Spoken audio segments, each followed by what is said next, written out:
An experienced lieutenant and war veteran, Carapax, Guatemalan with inscrutable Mayan features, hardened by his 50 years in military demeanor, is now the biologically enhanced right-hand man of Victoria Cord.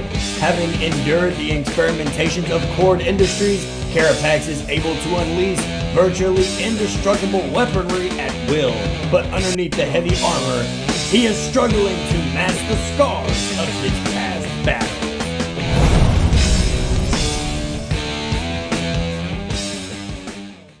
What's going on, guys? Multiverse here with yet another action figure review video, and today we're having a look at the Megafigure Carapax from the movie Blue Beetle by McFarlane Toys.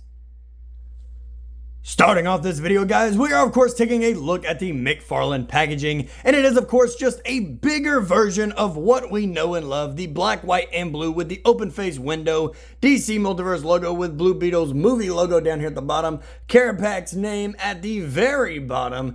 Flipping over to the side, guys, we see Blue Beetle and Carapax name, Blue Beetle again. Flipping over to the back, guys, is a comic sketch of Carapax in his armor, and he does look amazing, but he just screams Pacific Rim to me. Flipping over to this side, guys, we see just the DC Multiverse Carapax and then the QR code as well.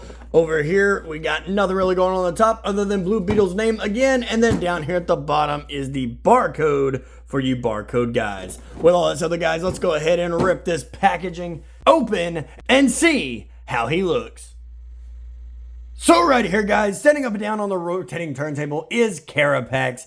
And for my first hand impressions, I will say I like him. I like what they were going for, but he's just kind of an eyesore and not really one of my favorites in figure form. He's big, he's awkward, he's clunky. He just doesn't really articulate very well, and you'll see what I'm talking about. And it's not just the manner of stiff joints, it's just there's a lot going on here, and there's a lot of boxy edges, and I'm just not feeling it for this figure. I liked how he was in the movie. However, the CGI with his suit was also a little clunky, but that's neither here nor there. With all that said, guys, let's go ahead and take Carapax off of the rotating turntable and take a closer look at the accessories that he came with.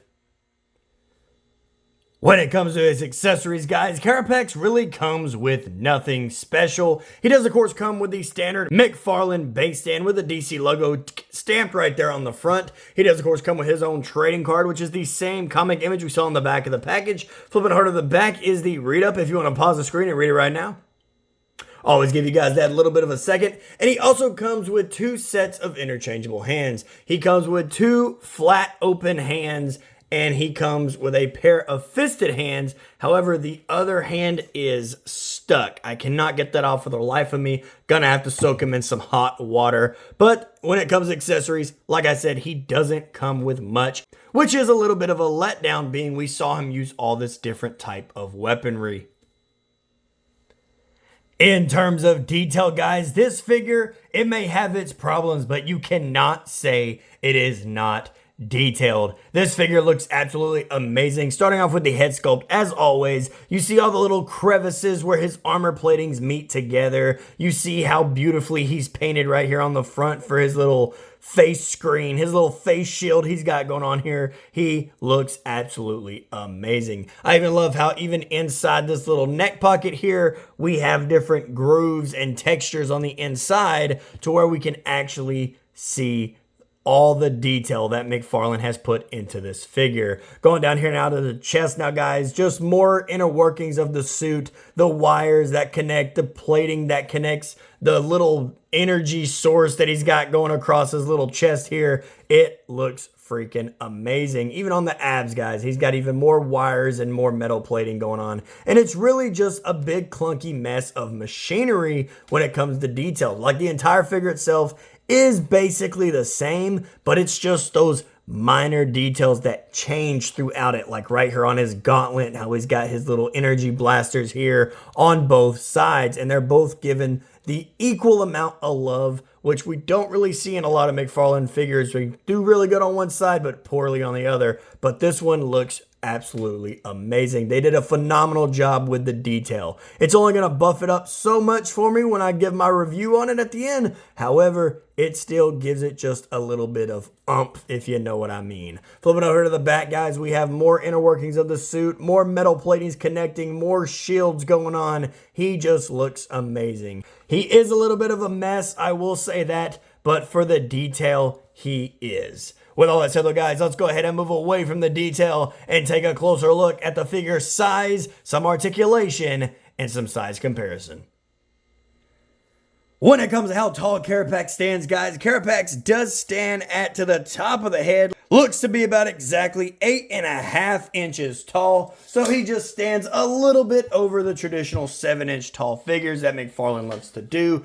Go ahead and take him off of his little base stand here, move him closer, get into some articulation. Starting off with the head sculpt, guys, he is on a ball joint, so he can rotate all the way around, but I wouldn't recommend doing that a lot because it does scrape on the back neck guard here. So over time, the paint may begin to chip. I mean, I've never had a figure chip on me yet. However, I'm not going to risk it. He does, of course, get some beautiful head tilt in there, and he looks up about that far, but he doesn't look down at all, being that his chin piece hits the little neck guard down here. Going over here to his arms now, guys, he does have a little bit of a shoulder articulation here to get that out of the way to make his arms articulate all the way out. When his arms goes forward about that far and they go back about that far, you might be able to squeeze some rotation in there, but I am not going to be able to do that on camera. Gonna have to fidget with it, so if you want to do it, you can at your own risk. He does, of course, come with single jointed elbows. Like I said, he is a big clunky figure, so you only get so much out of it. Would have loved for them to squeeze a double joint in there,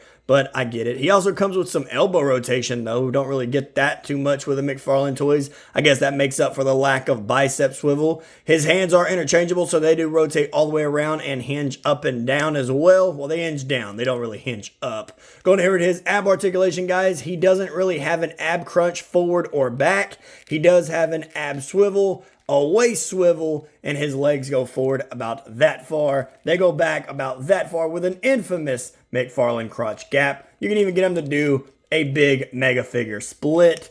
Going over here to his knees are double jointed. His ankles do articulate down. They articulate up. He does come with toe articulation, and he, of course, has beautiful ankle pivot. Starting off with the size comparison, guys, here we have Carapax standing next to his rival Blue Beetle, and as expected, he towers over him as he should, so they do go together beautifully like they're supposed to. Jumping out of the DC Universe, guys, and into the world of NECA Toys, we have the original 1930s King Kong NECA Toys figure standing next to the McFarlane Carapax. And if you wanted to go the Pacific Rim route with this figure, because I just see a Pacific Rim robot. That's all I see right here. I don't really see a Carapax. I see Pacific Rim. And if you wanted him to fight your Monsterverse, here we have him standing next to the King Kong. Before we go any further, guys, I did want to show the size comparison of a different mega figure compared to Carapax. So I wouldn't even really call him a mega figure per se. The box may say it, but I will not. Because as you see Swamp Thing here, and even my Titan Infected Joker, and other mega figures that I've gotten from McFarlane Toys, he doesn't even stand anywhere near close to what these guys do. Alrighty, guys, and there you have it. Another action figure review video in the books on my channel for you guys to enjoy. When it comes to my review on this Carapax mega figure, I'm going to have to give him a solid 6 out of 10. Like I said, I really do enjoy the detail and the paintwork for this figure, but when it comes to articulation and just overall scale compared to other mega figures, he's just overall lacking. Now, I really did enjoy this character inside the film. I figured that by the end of it, we would have some emotional backstory to him, but you know, he was just kind of just there. He was just one of the enemies that mimics the hero. Still loved him, however, just wasn't my cup of tea. With all that said, guys, I do hope you enjoyed. If you did enjoy this video, don't forget to hit the like button and subscribe if you're new. We try to do at least 2 videos a week. I've been lacking a little bit, been a little busy, but I am back to make videos for you guys to enjoy. With all that said, guys, I'm getting out of here, and I will see you in the next video.